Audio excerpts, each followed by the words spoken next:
Gitar udah 4 tahun. 4 tahun. Jadi kamu main gitar kapan? Gitar waktu SD. SD. Belajarnya di mana? Autodidak. Otodidak. Tiap hari main, tiap minggu main, atau tergantung suka-sukanya aja? Kalau lagi waktu belajar tuh tiap hari main, tapi kalau sekarang udah jarang. Udah jarang. Kenapa main gitar? Bosan. Bosen. Kenapa milihnya main gitar? Nggak tahu, disuruh papa saya. Oh, disuruh bapaknya. Tapi kamu suka nggak main gitar? Suka. Kenapa jadi suka? Karena saya punya idola. Siapa idolanya? Jumei. Oke, ini contoh satu orang suka sesuatu dan dia akhirnya belajar. Thank you ya. Orang suka sesuatu dan dia akhirnya belajar. Siapa yang pernah main gitar tapi berhenti? Ada, tadi gue lihat ada yang angkat tangan. Kenapa berhenti? Sakit ya? Saya dulu main gitar, terus habis itu saya nyoba main gitar lagi, terus sakit gitu, terus saya akhirnya berhenti. Ya udahlah, saya nggak terlalu suka berarti ternyata. Jadi yang menarik adalah ketika seseorang suka sama sesuatu, maka dia akan siap untuk berkorban. Passionate itu kamu suka sesuatu dan kamu akan kerjain, kamu lakukan. Ada yang tahu kalau ada berapa brand salad yang ada di Indonesia ini, yang di Bogor ini, dibanding sama yang jualan kopi? Berapa banyak? Banyakan mana? Banyakan kopi. Kenapa?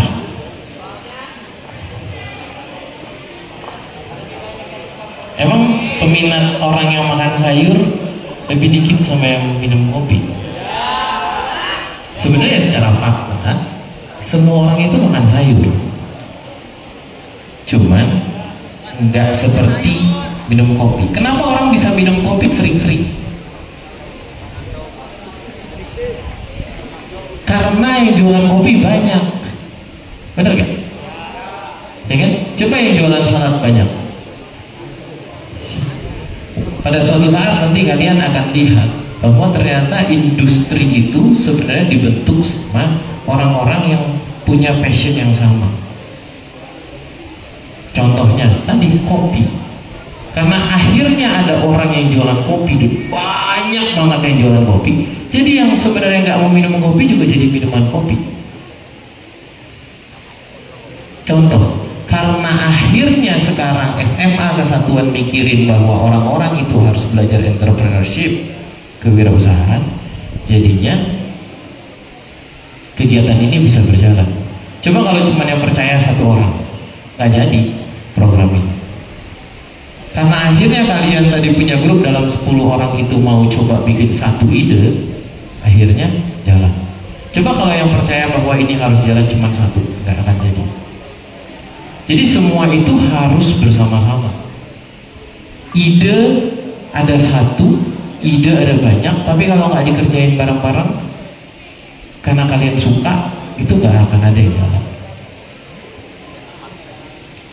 Saya ingatnya dulu, saya ternyata punya kehidupan yang nggak umum. Jadi kalau tadi ada orang bilang cerita lomba berenang gitu ya, ada lagi nggak yang punya kegiatan selain belajar? Jangan hitung les ya. Ada lagi nggak? Siapa yang suka nyanyi? Ada yang suka nyanyi? Ada yang les nyanyi? Ada yang les nyanyi? Les nyanyi di mana? Udah nggak? Pernah ikut lomba nggak? Band. Wah, band lebih capek lagi. Ya, latihan grup bareng-bareng ya, buang waktu banget itu. Ada lagi?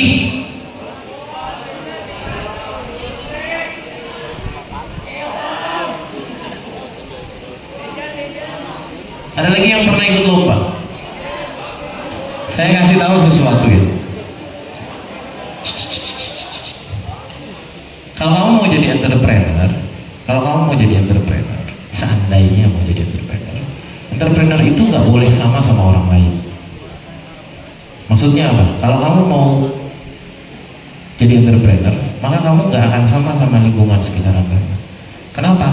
Karena kalau sama, kebanyakan orang entrepreneur pasti jadinya pengusaha semua, dan nggak terjadi seperti itu sebenarnya. Kalau kamu mau melatih diri menjadi entrepreneur, kayak tadi, punya kegiatan yang berbeda dari orang lain. Sehingga apa? Sehingga kamu menjalankan sesuatu yang akan dianggap orang nggak umum. Hari ini 3 bulan ke belakang kalian ngerjain kerjaan yang nggak dikerjain sama kakak kelas kalian kelas 2, kelas 3, ya kan? Kalau kelas 2, kelas 3 sekolah biasa gitu kan. Kalau kalian enggak kan? Terus kemudian kalian bikin brandnya macem-macem yang diolah beda-beda, ya kan? Berarti itu melakukan sesuatu yang berbeda-beda, sehingga akhirnya kalian akan aneh karena kalian nggak umum, nggak sama orang-orang. Itu adalah yang namanya passion. Lu ngelakuin sesuatu yang lu suka doang, lu doang yang suka, orang lain belum tentu suka. Siapa yang bikin logo ini nih, Cookie Bomb ini siapa nih? Cookie Bomb, Cookie Bomb siapa? Cookie Bomb, Cookie Bomb. Ini kenapa logonya begini ya? Coba ada yang bisa jelasin nggak ini? Logonya kenapa kayak gini ya? Coba, boleh jelasin. Siapa yang mau jelasin? Boleh. Coba siapa yang bisa jelasin? Apa ini maksud logonya ini?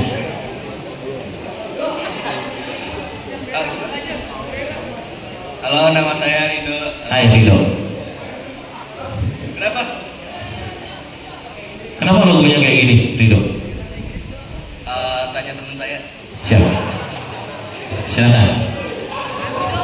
Boleh tuh phone numbernya namanya. Silakan.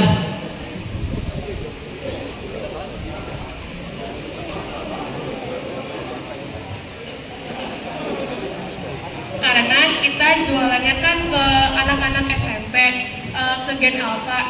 Nah jadi mewing bomb itu kan kata-kata mewingnya itu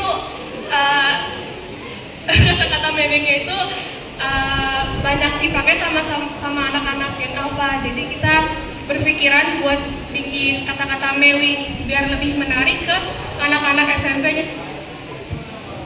Oke. Kenapa bisa kepikiran itu? Siapa yang mulai? Dari Napu sama Sika. Oke. Sangat tidak umum ya. Tapi memang kreatif itu nggak umum. Thank you ya. Kreatif itu nggak umum. Kreatif itu nggak umum. Contoh tadi kan yang main gitar itu kreatif kan? Gitar itu kreatif. Dia bisa bermain. Mungkin kalau kamu suruh dia main sekarang, main besok beda semua tuh. Belum tentu jadi sama. Jadi creativity itu adalah isi hati jiwanya entrepreneurship.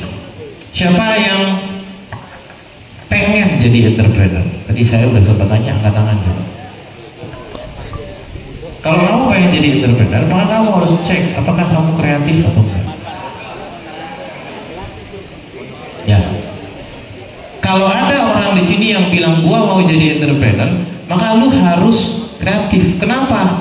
Karena tadi itu apa? Mewing, ini ketahuan banget bang, katanya jauh banget ya. Gen Alpha ya sekarang ya, buset Gen Alpha. Jadi Gen Alpha ini katanya mewing. Ini orang tahu-tahu aja sebenarnya, ngerti-ngerti aja kan. Tapi apakah lu bikin jadi marketing apa segala macam, nggak ada yang ngerti.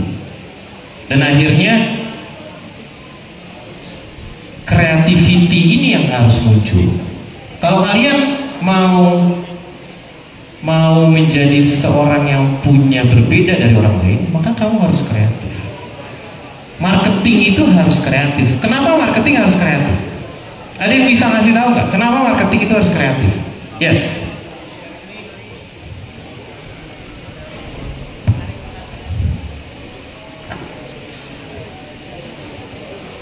Karena menurut saya marketing itu banyak orang untuk bisa lebih membeli produknya. Seperti kayak saya kasih contoh KFC dengan McD itu kan sekarang sudah berbeda jauh, lebih maju McDonald. Karena McDonald lebih bervariasi produknya dengan masyarakat, seperti udah banyak nasi uduk, sedangkan kalau KFC itu hanya menjual ayam goreng saja. Oke, thank you. Jadi kalau kita bicara menjadi sesuatu yang berbeda, dulu saya yang paling saya ngerasa agak aneh itu waktu saya kerja di Pocari Sweat. Pocari Sweat itu mungkin kalian nggak ngeh ya. Pocari Sweat itu punya tim marketing yang jualan ke dokter. Jadi dia tuh nggak jualan ke orang-orang umum, dia jualannya ke dokter. Kenapa dia jualan ke dokter? Ke dokter dia cari dokter-dokter umum yang merawat atau yang menjadi tempat orang konsultasi kalau dia sakit tipus. Jadi dia akan minta supaya dokter-dokter itu menyarankan minum Pocari Sweat. Dia punya satu tim khusus untuk melakukan itu. Aneh ya? Itu salah satu yang orang nggak ngeh gitu, inovatif marketing. Kenapa? Karena kalau kamu ngomong marketing kayak tadi dia bikin logo abang-abang ini kan logo yang kelihatan gitu ya kan? Tapi ada hal-hal lagi di luar sana yang sebenarnya kita nggak perhatiin. Saya dulu jualan Chupa Chups. Siapa yang pernah lihat Chupa Chups? Di mana lu lihat coba? Di mana? Di minimarket. Di mananya ditaruh? Di depan kasir. Jadi itu kerjaan saya itu. Karena waktu pas kamu datang ke sana mau bayar, lu lihat ada Chupa Chups warnanya terang, bagus, ya kan? Terus bentuknya bagus, isinya penuh, harganya cuma 2.000, ya kan? Diambil nggak? Diambil. Mungkin kalian ini Gen Alpha ini pasti korban-korbannya apa ya? Coklat apa? Kinder Joy. Pasti kalian korban-korbannya Kinder Joy. Ya nggak? Benar nggak? Kinder Joy beli gara-gara apa? Mainan, ya kan? Tapi begitu dibuka, habis itu dilihat, dipasang, habis itu dibuang kan? Itu marketing. Itu inovatif marketing. Tapi itu proses, nggak berarti yang namanya Kinder Joy sama Chupa Chups itu memang umurnya udah panjang sekali dan dia udah bisa melihat bahwa ternyata caranya seperti itu. Tadi ada yang bilang produk, ya kan? Nasi uduk, ya kan? Terus tadi nih si apa ini bacanya coy? Bombo Balls. Siapa punya Bombo Balls? Angkat tangan. Oke, apa ini produknya? Cheese ball. Oke. Keju. Udah ada belum yang jualan kayak ginian? Udah ada belum yang jualan kayak ginian? Kenapa? Udah pernah lihat belum ada orang jual begini? Banyak. Terus kenapa merasa bahwa ini akan bisa laku? Karena kalau yang aku lihat-lihat itu emang banyak peminatnya di sini. Terus juga selain kita jualan cheese ball, kita juga jualan minum potato shake. Jadi kan ini nanti makin siang makin panas. Aku ngambil situasi di mana pada kehausan, pada kepanasan. Jadi kita jual es. Menurut aku baru kita doang yang jualan minuman, nggak tahu yang lain sih. Oke, sih good. Siapa yang merasa produknya tidak ada yang jual sama sekali, cuman kalian doang? Ada nggak yang berani mengatakan itu? Unik produk gua pokoknya yang paling unik. Ada nggak yang bisa berani bilang gitu? Siapa? Mana? Apa? Produknya kamu grup mana? Hah? Mana deh? Ini Telalux. Oke. Apa ini? Pizza ubi. Kata aku kayak jarang banget gitu yang. Jarang apa nggak ada? Jarang. Nggak ada deh. Kayaknya belum ada deh yang jualan pizza ubi. Jadi kayak base-nya tuh dari ubi, bukan dari tepung-tepung. Bukan dari tepung-tepung. Tepuk tangan dong, ini berani bilang bahwa produk saya adalah paling unik, gak ada orang jual seperti ini, ya kan? Kalau unik produknya, dibeli gak? Berani gak beli produk yang gak pernah tahu itu produk apa? Enggak. Ada? Berani gak beli produk yang belum pernah tahu apa?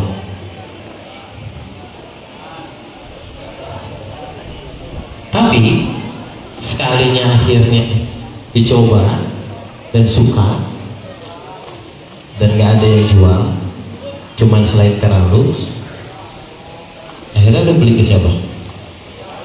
Ke Teralus. Itu unique produk namanya. Tapi nanti harus ditambahin sama inovatif marketingnya tuh, karena kalau enggak orang nggak mau beli, ya kan? Apalagi aduh ini beneran gak nih, rasanya gimana, ya kan? Yang terakhir, unexpected solution to a problem. Nah sekarang saya tanya lagi nih, siapa yang pernah dalam 3 bulan ini ngejalanin project ini, ketemu masalah, terus akhirnya ketemu solusi kok yang aneh banget gak nyambung? Ada nggak yang bisa ngomong begitu? Ada? Ada? Siapa? Apa? Nggak ada. Oke, saya cerita satu ya.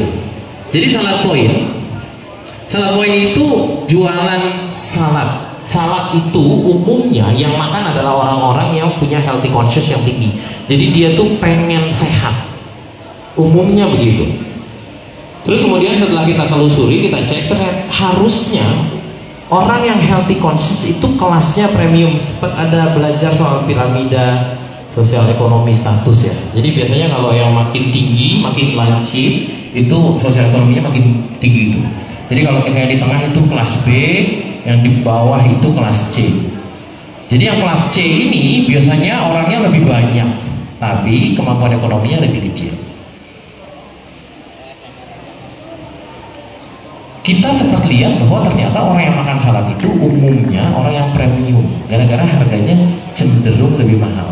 Tapi ternyata kalau kita lihat-lihat, tahu nggak? Kira-kira ada nggak orang di Indonesia ini yang enggak health conscious sekarang? Ada nggak?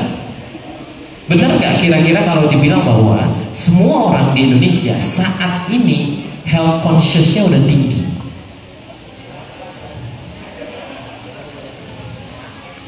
Kita kemarin mengambil kesimpulan bahwa semua orang di Indonesia saat ini health consciousnya udah tinggi. Kenapa? COVID. Sadar nggak waktu COVID semua orang itu udah mikirin kesehatan semua, ya kan? Naikkan imun, ya nggak sih? Dikurung nggak tuh waktu itu? Kelas berapa kalian waktu itu? SMP ya kan? SMP, SD ke SMP ya kalau nggak salah ya kan? Itu suruh makan sehat nggak? Ya kan? Tuh, harus makan sehat, minum vitamin segala macam. Jadi health consciousnya udah tinggi banget. Cuman akhirnya orang itu beli makan sehat, tapi ternyata makan sehat itu cukup mahal. Jadi kita kemarin mencoba, ini akan segera launching dalam akhir bulan ini karena kita ulang tahun yang ke-7. Kita akan launching satu program namanya Semua Berhak Makan Sehat. Jadi kita akan keluar produk salad yang harganya 20.000 tapi lu udah kenyang makan salad. Tujuannya apa? Tujuannya supaya orang-orang yang tadinya cuma nungguin promo, yang tadinya cuma nungguin kalau pas gajian bisa makan salad, sekarang bisa makan salad lebih sering. Kita punya strategi lagi kemarin, unexpected solution to a problem. Kita pikir yang makan salad itu umur-umurnya SMA, kuliah, anak sekolahan. Tapi kita lihat kok kayaknya kalau yang emang udah nggak suka makan sayur tuh susah untuk dirubah supaya bisa makan sayur. Akhirnya yang kita lakukan apa? Mungkin sempat ada yang pernah di English First sekolah, saya sebutin brand gak apa-apa ya. English First belajar les bahasa Inggris, kita itu kolaborasi sama English First bikin cooking class Yang datang itu anak umur 2 tahun, 3 tahun, 4 tahun, 5 tahun. Ngapain? Belajar makan buah, bikin salad. Supaya apa? Supaya mereka akhirnya mulai dari kecil udah terbiasa untuk kenal buah. Kasih buah yang enak, kasih sayur yang enak, akhirnya mereka suka. Unexpected solution to a problem. Kadang-kadang kita mikir masalahnya tuh apa, solusinya kadang-kadang nggak nyambung sebenarnya sama apa yang kita bayangkan. Pasti ngalamin waktu pas nge-build ini 3 bulan. Cuman 3 bulan ini juga paling ketemu beberapa masalah. Once kamu jalanin lebih sering, akan lebih banyak ketemu masalahnya. Every entrepreneur faces challenge. Siapa yang merasa grupnya paling susah diatur? Coba. Ada nggak yang berani ngomong begitu? Coba. Siapa yang merasa grupnya paling susah diatur? Ada nggak yang berani ngomong gitu? Gak ada yang berani ya? Yang enak soalnya sama temennya. Siapa yang ngerasa bahwa timnya paling gampang diatur?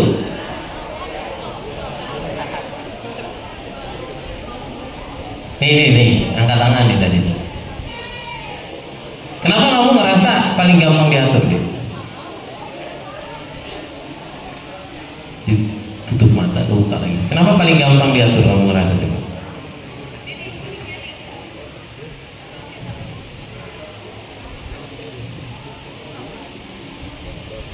Ada?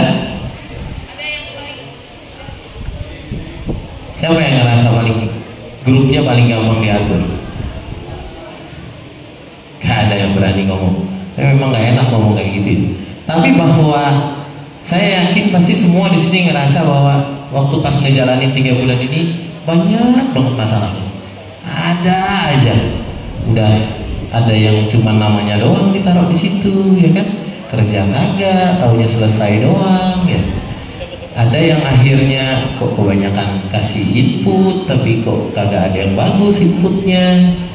Ada yang kasih ide, tapi cuman idenya aja, dikerjain kagak. Gitu. Tapi pasti ada challenge-challenge-nya semua. Tapi challenge-challenge itu semua sebenarnya adalah untuk kesempatan kalian untuk bisa belajar dan bertumbuh. Kalian ngerasain pasti waktu SD belajar nulis itu pasti susah, ya kan? Tapi sekarang nulis tutup mata juga kayaknya bisa nulis, ya kan? Gara-gara apa? Gara-gara kalian lakukan terus terbiasa. Karena kalian akhirnya belajar terus dan kalian akhirnya bertumbuh terus. Ada satu quotes, kalian ada yang tahu 7 Habits of Highly Effective People, buku? Buku itu berkembang menjadi 8 Habits of Highly Effective People. Ada satu quotes yang bagus banget dibilang. Mungkin akan menarik kalau kita bahas. Jadi quotesnya bilang begini, disiplin itu bukan mengekang, tapi membebaskan. Yang berenang tadi, ya kan? Awal berenang pasti susah ya, latihan mulu ya, nggak kelar-kelar kan latihannya. Sehari bisa berenang berapa jauh? Kalau latihan, mainnya jarak apa jam? 5 kilo berarti. Berenang 5 kilo, lu bisa kebayang nggak berenang 5 kilo? Suruh lari 5 kilo aja udah capek, ya kan? Tapi dia berenang 5 kilo berapa hari seminggu? Setiap hari kecuali hari Minggu, bisa kebayang nggak? Itu suruh berenang 5 kilo setiap hari kecuali hari Minggu. Capek kan? Hah? Tadi tuh yang anak les gitar, latihan gitar, dia kan sempat les dulu kan? Sempat les gitar ya, bro? Sempat les kan? Oh enggak, otodidak ya? Siapa yang pernah les musik? Les musik? Kamu les musik apa? Piano? Oke, sekarang masih les? Berapa tahun les? Sekarang baru 6 bulan. Capek gak? Enggak, suka. 6 bulan dibanding pertama kali main, banyak perubahan gak? Banyak. Waktu pas bulan pertama ke bulan ke-6 berapa kali lipat berubah? 3 kali lipat. Suatu saat dia mungkin nanti kalau kayak 5 tahun 10 tahun lagi dia bisa main piano tapi gak lihat. Akhirnya itu membebaskan dia dari main piano tuh kayak gini. Kalian belajar nulis, disiplin suruh nulis ya, itu kasih jarak-jarak ya kan? Disiplin gak tuh? Disiplin. Capek gak? Kok kayaknya diatur-atur gitu. Tapi untuk akhirnya kalian sekarang bisa bebas untuk nulis dengan mudah ya. Jadi disiplin itu bukan buat ngekang kalian, tapi sebenarnya itu untuk membebaskan kalian pada saatnya lu bisa lakuin apa yang lagi lu disiplinkan itu dengan mudah. Find your passion. Siapa yang ngerasa sekarang udah tahu passionnya apa? Ayo. Ada yang tahu nggak? Passion. Siapa yang tahu Twilight Orchestra? Ada yang tahu Twilight Orchestra? Kevin Aprilio, tahu lah kalau Kevin Aprilio, tahu nggak sih? Nggak tahu ya. Adi MS makin nggak tahu lagi berarti. Mas Adi MS. Jadi di Indonesia ini ada satu orkestra namanya Twilight Orchestra. Twilight Orchestra itu salah satu orkestra pertama di Indonesia. Jadi dulu saya pikir passion saya itu nyanyi. Kalau kalian pernah les di Yamaha, les di Purwacaraka, dulu ada namanya Elva Sesioria. Saya itu dulu guru di situ. Saya guru vokal. Jadi saya dulu pikir passion saya itu nyanyi. Saya ikutan orkestra, saya ikutan paduan suara, saya keliling Eropa, cuma nyanyi-nyanyi doang. Dulu saya pikir passion saya itu. Tapi akhirnya ternyata seiring berjalannya waktu, ternyata bukan ke situ passion saya. Ternyata passion saya adalah menjadi seseorang yang kreatif, menjadi seseorang yang memulai sesuatu yang tadinya belum ada jadi ada. Pada saatnya kalian akan ngerasain bahwa passion itu sesuatu yang akhirnya terbentuk. Kalau passion itu, kalau ada orang yang bilang passion itu adalah sesuatu yang menjalani sesuatu yang kamu suka, itu salah sebenarnya. Bukan kalau menjalani sesuatu yang kamu suka. Passion itu adalah menjalani sesuatu yang kamu menderita dan tidak senang, capek, sakit menjalani prosesnya, tapi kamu terus ngelakuinnya. Kayak tadi anak main gitar, sakit gak tuh main gitar?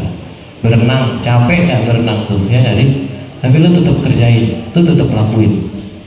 Ini ketika nanti kamu main bisnis, kamu main entrepreneur, kamu bikin wirausaha, ribut-ributnya itu, kalau ada orang yang suka ngejalanin ribut-ributnya itu, diskusi-diskusinya itu, masalah-masalahnya itu, dan kamu suka dan kamu jalanin terus dan kamu lanjutin terus, mungkin your passion will be entrepreneur.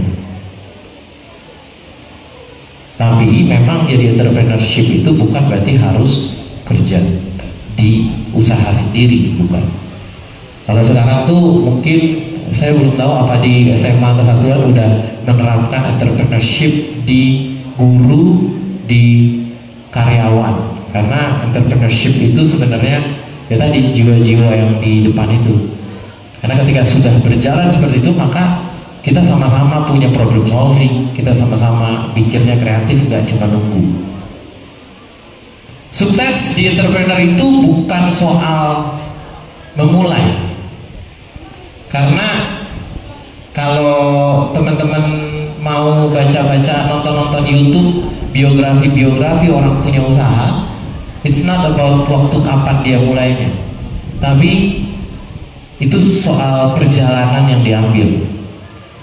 Karena orang sukses itu bukan soal waktu lulus SMA, lulus kuliah, bukan soal akhirnya dia buka usaha pertama, tapi soal perjalanan yang panjang. Kalau kita bilang bahwa saya sering menang, saya sering sukses, jangan-jangan yang perlu ditanya adalah jangan-jangan target lu yang terlalu rendah, makanya sering menang. Apakah gagal itu salah? Apakah gagal itu jelek? Gagal itu buat kamu bisa gagal, tapi jangan-jangan buat orang lain udah sukses. Tinggal masalah kamu yang setting targetmu setinggi apa, sejauh mana. Kalau kita bikin setting target tinggi, lawan kita siapa? Orang lain atau diri sendiri? Lawannya adalah diri sendiri. Jadi yang namanya entrepreneurship itu soal bagaimana kamu bikin target setinggi-tingginya, sehingga ketika kamu belum nyampe, sebenarnya kamu udah sukses, yang mungkin gak sama dengan orang lain. Harus terus bermimpi, harus terus penasaran. Ya, waktu pas ngurus-ngurusin ini juga kan mikirin, ya ini kira-kira gimana ya, gimana. Orang bikinnya apa ya, ini mau dibikin apa ya. Dan percaya bahwa kamu bisa bikin sesuatu yang berbeda. Saya sih dulu sampai saya akhirnya kuliah, kayaknya saya nggak pernah. Waktu kuliah saya di IPB Agroindustrial Teknologi, saya belajar soal kewirausahaan. Tapi sampai dengan SMA saya nggak pernah belajar kewirausahaan. Jadi harusnya dengan kalian sekarang sudah punya kesempatan untuk belajar soal wirausaha, entrepreneurship, harusnya sih bisa bikin kalian punya kesempatan untuk bisa bermimpi dan bisa menjadi yang lebih besar daripada yang sekarang. Dari saya itu, terima kasih atas kesempatannya. Kalau mau ada buka sesi tanya, boleh. Saya belum jadi bagiin. Saya biasanya kalau ngomong sama orang, pasti saya bawa makanan. Jadi nanti kalau mau nanti silahkan nanya. Saya serahin sama Kak, sama Bu Ensen, sama Ibu Rani di sini. Bu Rani di sini ya. Abang. Mohon maaf. Oke. Nah, kita sudah mendengarkan pemaparan dan tentang entrepreneur tadi ya. Jadi belajar apa tadi aja? Tadi apa itu? Entrepreneurship. Terus bagaimana cara membuat logo dan bagaimana jadi orang yang kreatif. Lalu apa lagi? Ya, mindsetnya juga ya. Terus ada pertanyaan untuk sesi talk show ini? Ada salah poin, silakan. Boleh satu dulu.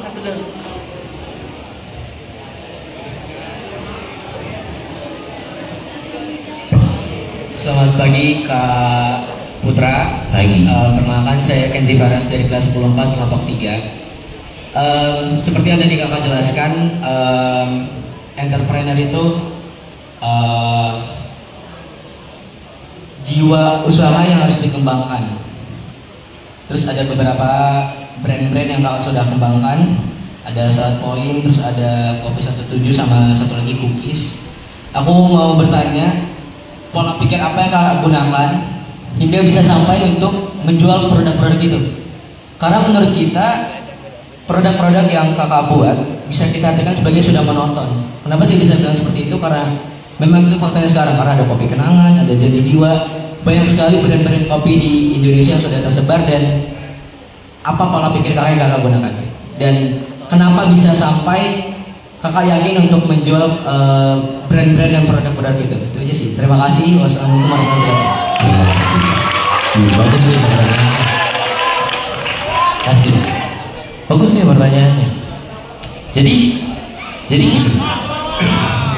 Jadi gini. Ambil hadiahnya. Ya, kalau kita bicara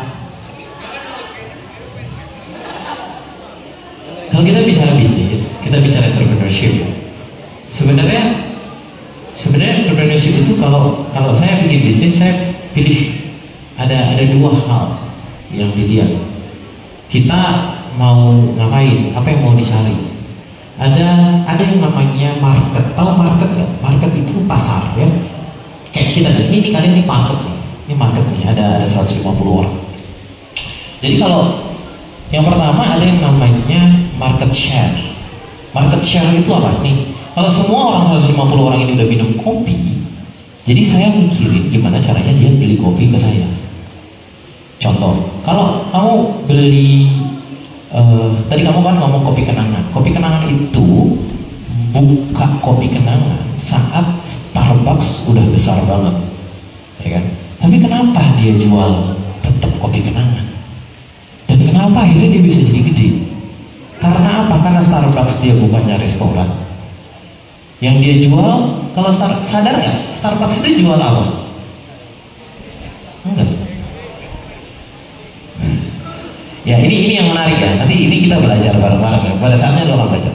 Starbucks itu nggak jual kopi.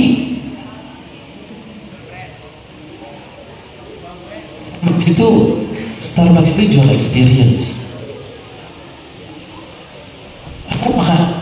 Kalau kamu ke Starbucks, kamu tuh duduk di situ menikmati tempat, kamu bisa ngobrol, tempatnya tenang, nggak berisik, baristanya asik, ya kan, disambut dengan enak. Yang dia jual tuh experience, dia nggak jual kopi.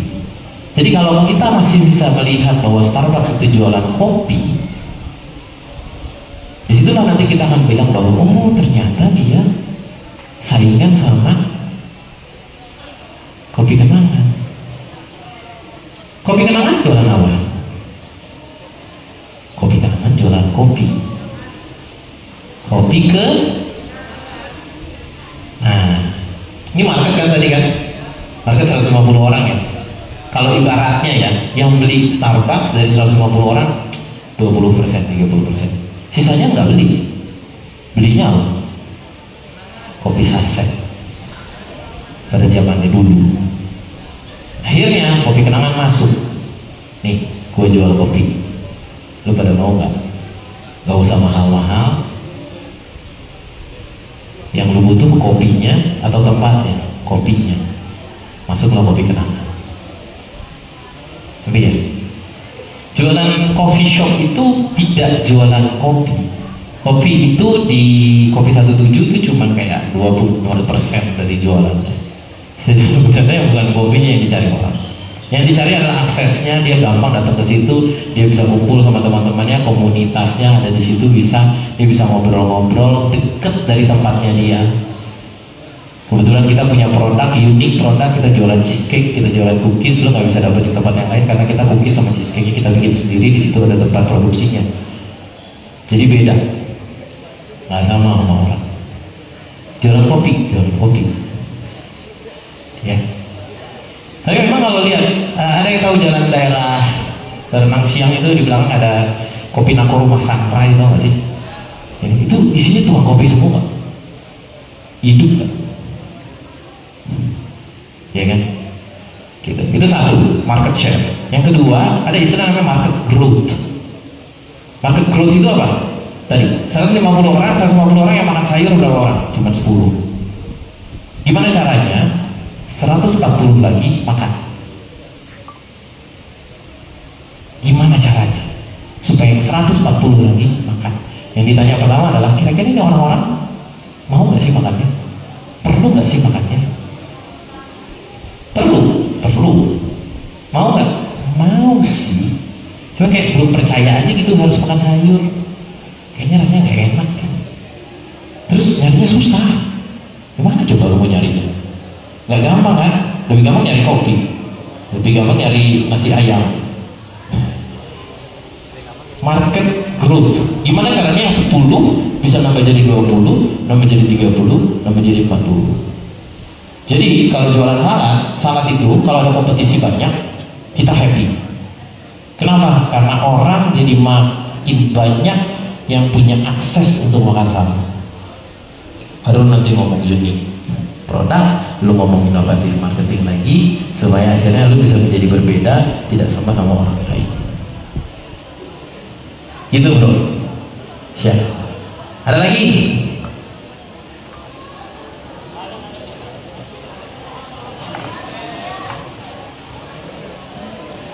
Selamat pagi. Selamat pagi. Nama saya Galantio Muledi Pradana. Saya berasal dari kelas 10 an. Pertanyaan saya hanya tertuju pada suatu usaha yang kakak bikin, yaitu Salad Point. Tentunya untuk membangun suatu usaha itu memerlukan kerjasama dan tim untuk membangun suatu usaha tersebut. Pertanyaan saya, siapa orang pertama yang kakak ajak kerjasama untuk membangun suatu usaha Salad Point? Terima kasih. Terima kasih. Ini bagus juga ini pertanyaannya. Jadi ini saya cerita ya. Jadi di tahun 2000 berapa ya? 2015 itu saya punya kebutuhan. Saya itu punya sakit sebenarnya.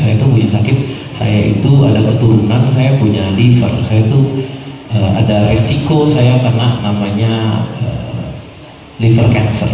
Nah, orang tua saya itu meninggal gara-gara sirosis, kanker hati. Jadi saya pribadi karena pernah sakit kuning, jadi saya punya potensi seperti itu. Akhirnya di 2015-2016 saya tuh susah cari makan. Kenapa? Karena obatnya orang yang sakit liver cuma satu, pola hidup sehat. Jadi akhirnya harus makan sehat, harus hidup sehat, harus olahraga yang cukup, istirahat yang cukup. Sementara saya orang sales, saya keliling-keliling kemana-mana, ketemu sama klien, saya nggak sempat istirahat, saya punya kegiatan banyak aktivitas yang lain. Akhirnya istri saya minta bikin healthy food catering pertama di Bogor. Dulu namanya Cuek Kitchen. Waktu dia bikin Cuek Kitchen, saya bilang kayaknya kalau lu bikin salad ini bakal bagus, karena orang lebih suka makan sayur dibanding makan yang kayak gini-gini. Saya bilang, keluarlah brand 2017 Salad Point. Jadi orang pertama yang saya rekrut sebenarnya adalah istri saya. Kalau pernah lihat ada cerita-cerita bilang bahwa kalau kamu bangun usaha buat orang, terus itu orang terdekat kamu, orang tua atau siapa, kamu bisa jadi kayak karyawan seumur hidup, ngebantuin dia dong.